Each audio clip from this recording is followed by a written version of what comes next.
Allah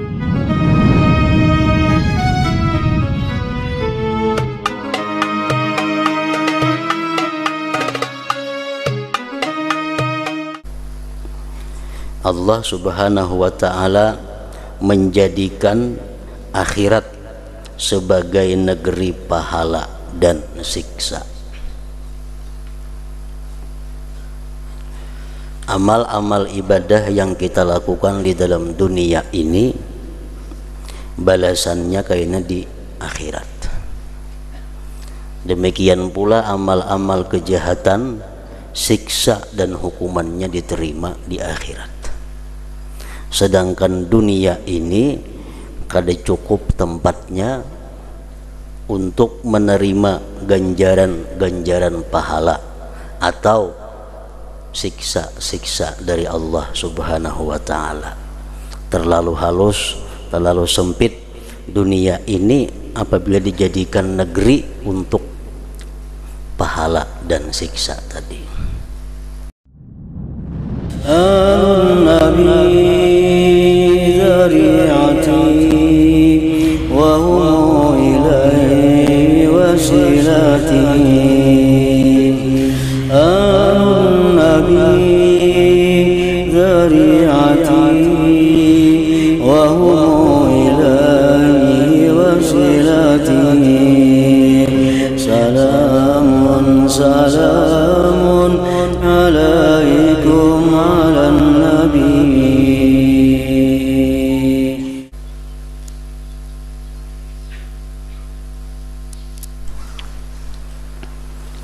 Bismillahirrahmanirrahim. Alhamdulillahirabbil alamin.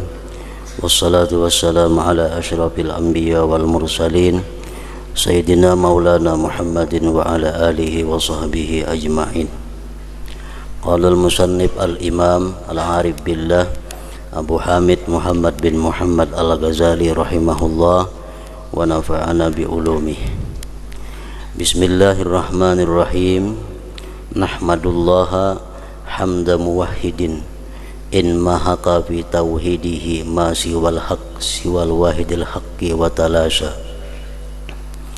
wa numajjiduhu tamjida man yusarrihu bi anna kulla syai'in ma siwallah batilu wa la yatahasha wa anna kulla man fis samawati wal ardi la yakhluqu dhubaba wa la wajtama'u lahu wa la parasha wa nashkuruhu idrafa as-sama' li ibadihi saqfan mabniyya wa mahadal arda bisatan lahum wa firasha wa kawwara al-laila 'ala an-nahari faja'ala al-laila libasa wan nahara ma'asha liyantashiru bi ibtigha'i fadlihi wa yanta'ishu bihi an dara'atil hajati inti'asha wa nusalli ala rasulihi alladhi yasdurul mu'minun an haudihi riwa'an ba'da wurudihim alaihi utasha wa ala alihi wa ashabihi alladhina lam yada'u bi nusrati dinihi tashammura wa inkimasha wa sallim tasliman katsira amma ba'du.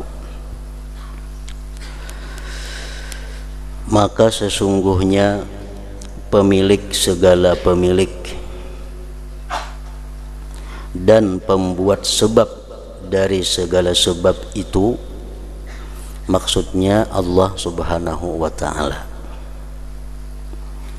Allah Subhanahu wa ta'ala menjadikan akhirat sebagai negeri pahala dan siksa. Amal-amal ibadah yang kita lakukan di dalam dunia ini balasannya kayaknya di akhirat. Demikian pula amal-amal kejahatan, siksa dan hukumannya diterima di akhirat. Sedangkan dunia ini kada cukup tempatnya untuk menerima ganjaran-ganjaran pahala atau siksa-siksa dari Allah Subhanahu wa ta'ala. Terlalu halus, terlalu sempit dunia ini apabila dijadikan negeri untuk pahala dan siksa tadi. Sebagaimana disabdakan oleh Rasulullah sallallahu alaihi wasallam, man aqaba nafsahu bainal maghrib wal isya fi masjidi jama'atin lam yatakallam illa bi salatin aw bi qur'anin kana haqqan 'ala Allah ay yabniya lahu qasraini masiratu kulli kasrin minhuma mi'atu 'am wa yughrasu lahu bainahuma ghirasa law tafahu ahlul ardi lawasi'ahum. Ini hadis Rasulullah yang menyatakan bahwa dunia ini kada cucuk untuk balasan ibadah seorang hamba. Ujar Nabi kita, siapa-siapa yang bertahan, siapa-siapa yang bagana antara maghrib dan isya, maghribnya sembahyang berjamaah, isyanya sembahyang berjamaah pulang, di antaranya itunya beribadah. Sembahyang berjamaah itu di masjid, pasti Allah membuatkan, mengulahakan, membangunkan bagi orang tersebut 2 buah gedung. Ganjaran pahalanya itu 2 buah gedung diberi Allah. Antara gedung yang satu dengan gedung yang satunya itu perjalanan 100 tahun hanya sampai.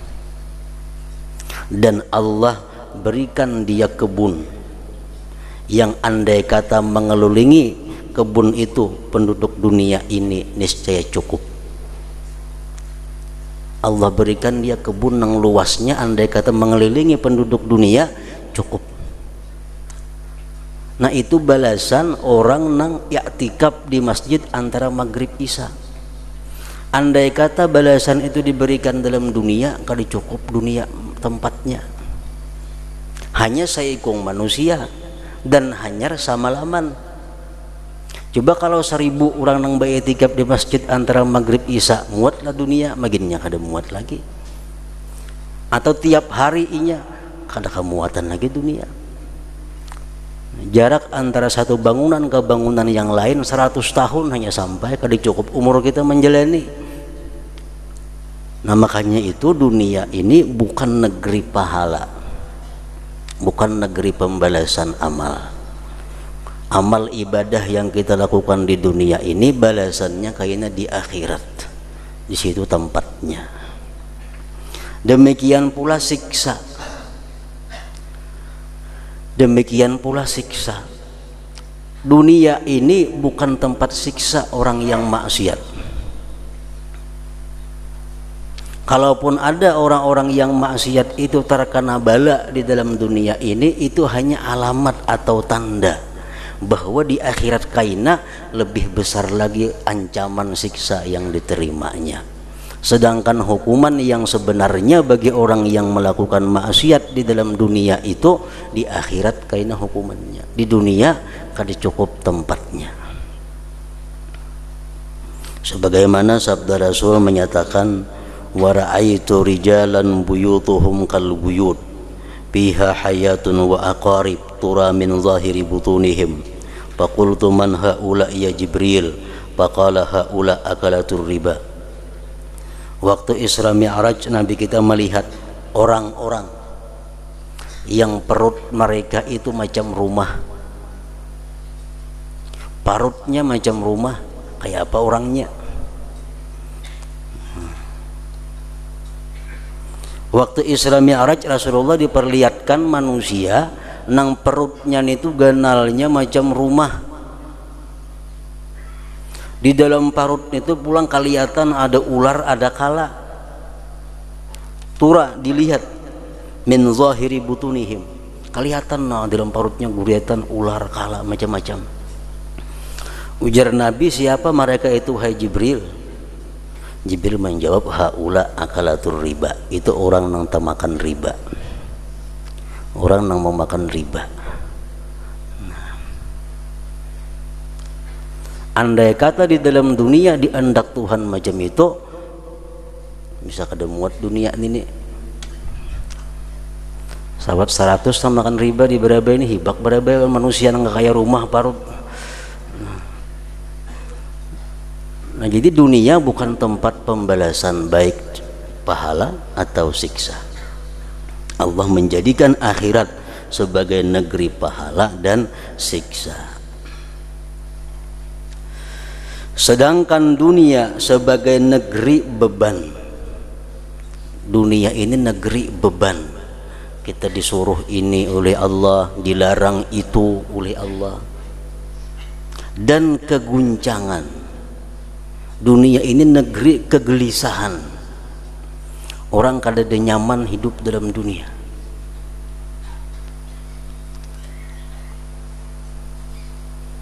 Orang mencari ketenangan, kebahagiaan di dalam dunia itu mustahil.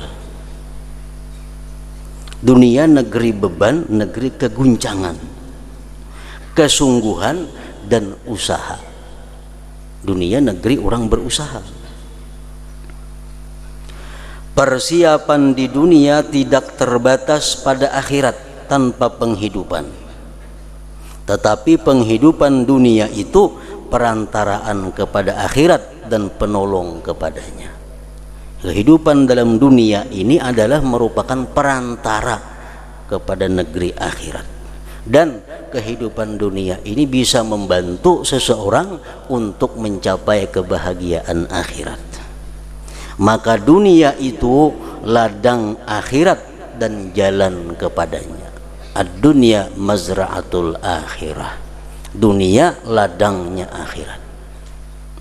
Orang yang bertanam baik di dalam dunia akan mengatam baik kena di akhirat. Orang yang bertanam dosa di dalam dunia akan mengatam dosa di akhirat. Karena dunia ini mazra'atul akhirah.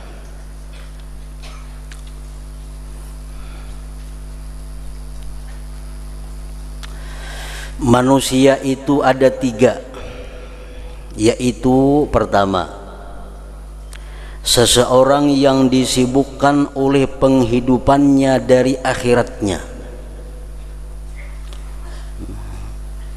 Orang yang di dalam dunia hanya urusan berusaha, hanya urusan mencari kekayaan, hanya urusan mencari kedudukan. Itu saja kesibukannya. Urusan akhirat kadada dalam pikirannya. Maka ia termasuk orang-orang yang binasa. Maka dia termasuk orang-orang yang binasa. Pikirannya hanya dunia, kesibukannya hanya dunia, pemikirannya hanya dunia, kawan-kawannya hanya ahli dunia, perkumpulannya hanya orang-orang dunia. Nah,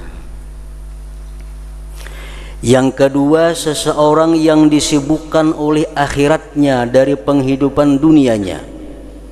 Ada manusia yang kada tahu urusan dunia, hidupnya hanya beribadah melulu kepada Allah, kada tahu urusan dunia sama sekali.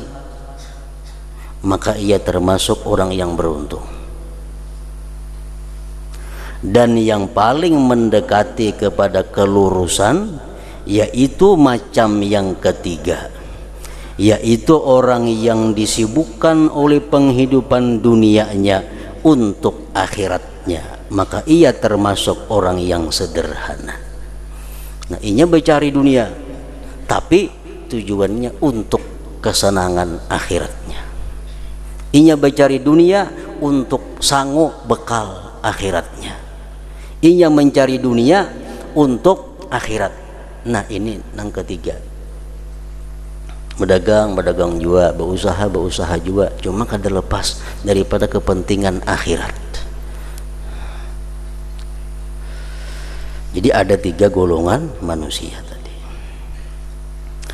Dan tidak mencapai derajat kesederhanaan orang yang tidak melazimi jalan kebenaran dalam mencari penghidupan.